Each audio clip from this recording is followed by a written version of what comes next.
Bismillah, alhamdulillah, wassalatu wassalamu ala rasulillah, wa ala alihi wa sahbihi wa man wala. Rabbi shrahli sadri wa yassirli amri wahlul 'uqdatam min lisani yafqahu qawli. Assalamualaikum ibu-ibu, bapak-bapak pengajian KGRI yang dirahmati Allah. Kita melanjutkan kajian kita, kajian pendek Ramadan, di mana kemarin kita membahas bahwasannya Allah Subhanahu wa taala dalam surah Baqarah memberikan contoh dalam bahasa Inggris lazim disebut archetypes, ya. Ada contoh bagaimana yang pada saat mendapat perintah dari Allah menurut. Contohnya adalah malaikat, ya. Jadi ada manusia yang pada saat diperintah oleh Allah seperti malaikat menurut, sami'na wa ata'na. Salah satu contoh. Contoh berikutnya ada manusia yang setelah menerima perintah dari Allah seperti setan, ya, seperti iblis, tidak mau diperintahkan untuk sujud tunduk atau sujud penghormatan terhadap Nabi Adam alaihissalam, tidak mau, ya.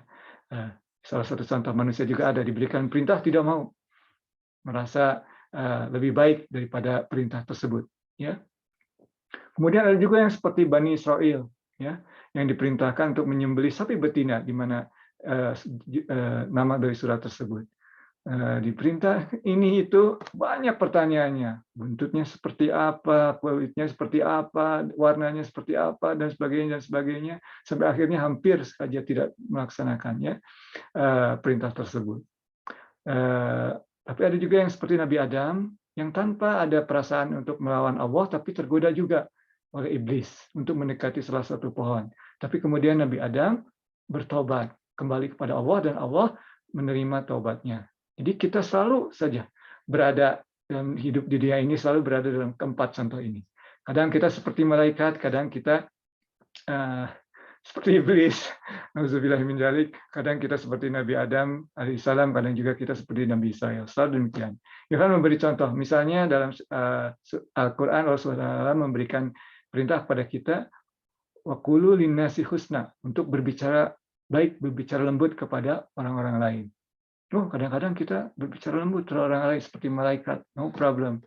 Kadang-kadang kita agak sedikit menyakiti hati orang lain tanpa sadar, tapi kemudian kita memohon maaf kepada orangnya dan juga kepada Allah.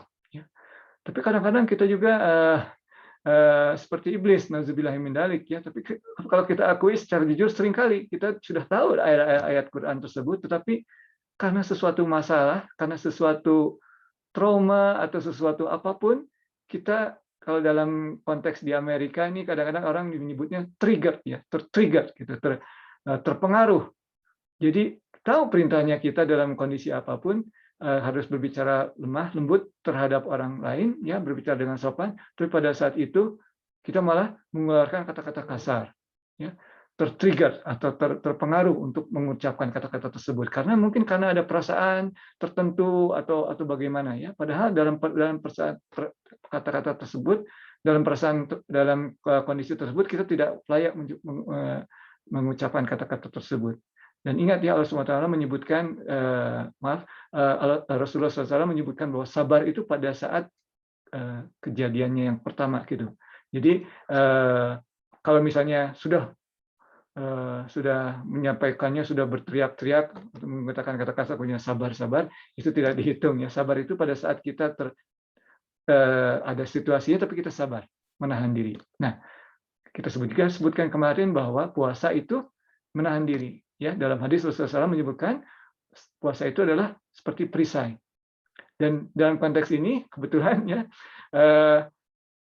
apabila ada yang pada puasa itu, di dalam hadisnya, hadis dari Bukhari Muslim, dalam hadisnya disebutkan bahwa puasa itu seperti tameng, ya. Dan seorang yang berpuasa tidak boleh mengucapkan kata-kata kasar atau kata-kata yang istilahnya profanity dalam bahasa Inggris, ya. Jadi seperti itu. Jadi kita tidak membicarakan masalah makanan, minuman seperti itu, ya, membatalkan puasa. Enggak, itu sudah jelas harus kita menahan diri. Ini dalam bicara, apalagi dalam menjelang sore, menjelang buka, ada yang agak kesabaran menurun, kita mengucapkan kata-kata kasarnya. Sebetulnya puasa ini pelindung, ya. Jadi disebutkan di sini puasa adalah pelindung. Jangan menggunakan kata-kata kasar, ya. Kira-kira arti dari hadis tersebut. Tetapi kalau ada seseorang yang menghasut kita dan menggunakan kata kasar-kasar pada kita, jangan dilayani.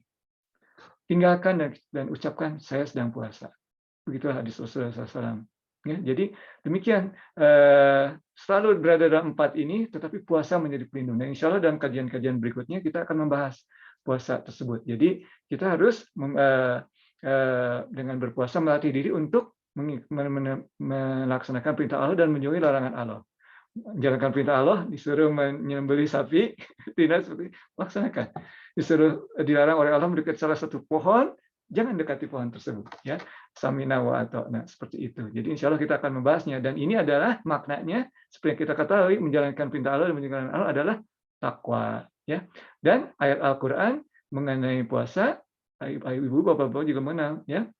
Dalam Quran, surat Al-Baqarah ayat 193, Allah Subhanahu wa taala bersabda, pada auzubillahi minasyaitonirrajim, kutiba alaikum siyam. Ya, jadi kutiba itu dalam bahasa Inggris prescribe atau incumbent upon you atau diwajibkan atasmu untuk berpuasa. Kama kutiba ala ladzina min qablikum. Jadi seperti diwajibkan kepada orang-orang yang sebelum kamu.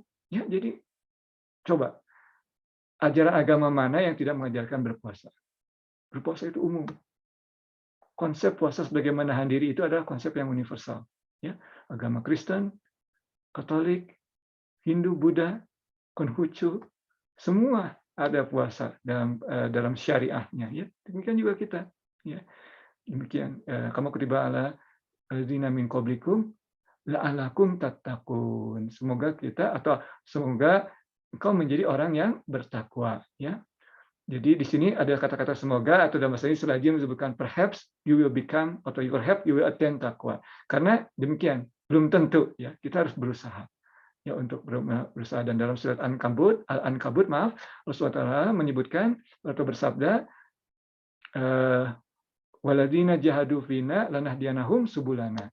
Ya, jadi siapa yang berjihad dalam arti menahan dirinya dalam hal ini ya berpuasa berjihad, menahan dirinya, menahan nafsunya di jalan Allah, karena Allah akan memberikan petunjuk. Nah, insya Allah kita akan membahas topik-topik ini lebih lanjut dari hari-hari puasa dalam hari-hari puasa ini dalam kajian hari ini. Insya Allah demikian kajian kita pada kali ini. Ya, jadi sebagai pengulang dari kajian yang lalu atau yang kemarin, empat contoh bagaimana seseorang itu dalam menerima perintah Allah, ya, menyikapi perintah Allah, kemudian hubungannya dengan takwa dan bagaimana puasa la'allakum tattaqun tadi dalam ayatnya merupakan pelindung seperti hadis Rasulullah ya, seperti junnah itu pelindung ya.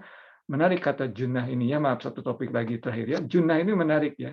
Kita pernah membahasnya dalam salah satu kajian surat Yasin. Junnah itu jim nun nun bahasanya ya. Ingat jin itu terselubung kan? Jim nun nun jin terselubung ya. Jadi kemudian jannah juga kita tidak bisa melihat. Kemudian orang yang gila juga majnun ya, junun itu juga orang yang terselubung inteleknya ya. Jadi puasa juga sama terlindung ya. Situ perisai. Demikian ibu-ibu, bapak-bapak pengajian kajian rahmat Allah, kajian kita pada kesempatan kali ini. Wabillahi taufiq wal hidayah. Wassalamualaikum warahmatullahi wabarakatuh.